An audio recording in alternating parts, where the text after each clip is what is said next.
Suatu hari, Leo merasa dirinya lemas dan beberapa kali keluar masuk kamar mandi karena merasa mual. Dan dirinya juga batu berdahak disertai dengan darah. Karenanya, istri Leo merasa khawatir dengan keadaan suaminya sehingga mereka berdua memutuskan untuk datang ke rumah sakit.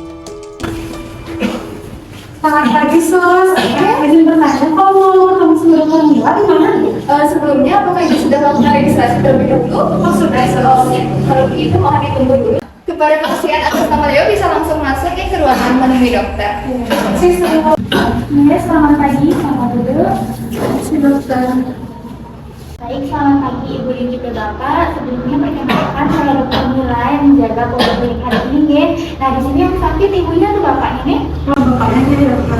Bapaknya, nih. Bisa perkenalkan dulu nama Bapak dan juga umur Bapak, nih. Saya Leo, dokter, umur saya 45 tahun. Oke, Bapak, kalau boleh saya tahu keluhannya apa nih, Bapak? Saya belakangan ini bantu-bantu, dokter. Jadi batuk-batuk ini itu udah berlangsung selama berapa hari nih, Pak? Kurang lebih sudah 3 minggu, dokter. Baik, 3 minggu, Pak. Jenis batuknya ini kan sampai isi batuknya darah, nih. Iya, berdahak, dokter, dan juga terkadang ada darahnya, dokter. Itu apakah ada gejala lain yang Bapak alami, Pak? Saya juga sering mual-mual dan demam, dokter. Saya juga sering merasa kelelahan, padahal saya hanya melakukan aktivitas ringan, dokter. Selain itu juga semua yang saya makan rasanya hambar, dokter, dan juga pahit. Dan saya merasa juga berat badan saya turun, dokter. Oke, untuk berat badan Bapak itu Bapak tahu nggak spesifiknya turun dari berat badan berapa menjadi berapa, Pak? Kira-kira sebelumnya itu sekitar 65 kilo, 65 kilogram, dokter. Dan kemarin saya timbang itu sudah turun mencapai 65 kilo, dokter. Nah, untuk keluhan lain seperti berkeringat di malam hari itu lengkap ya, Pak? Ada, dokter. Terasa sakit di bagian badan itu ada, Pak? Ada juga, dokter. Itu apakah Bapak pernah meninggal batuk berdarah sebelumnya? Sebelumnya tidak pernah, dokter. Dari keluarga, apakah ada yang mengalami gejala yang sama?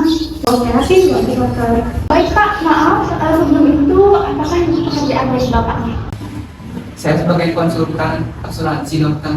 Nah, ketika menjadi konsultan asuransi tentunya akan bertemu dan juga berinteraksi dengan banyak orang, ya? Iya, dokter. Dan saya merasa setelah bertemu dengan klien saya, keesokan saya mulai bantu, dokter.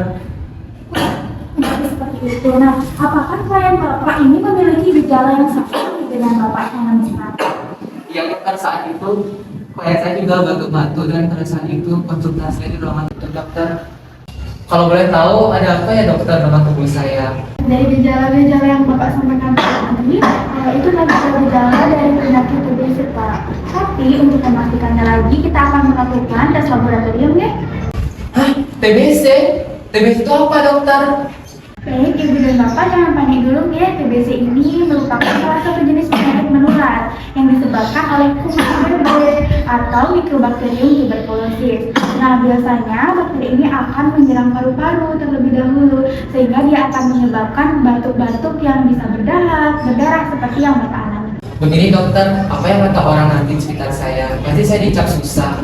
Lagi pula, saya merasa malu setelah mendengar diagnosis dokter tadi. Pasti orang-orang akan takut tertular setelah melihat saya, dokter.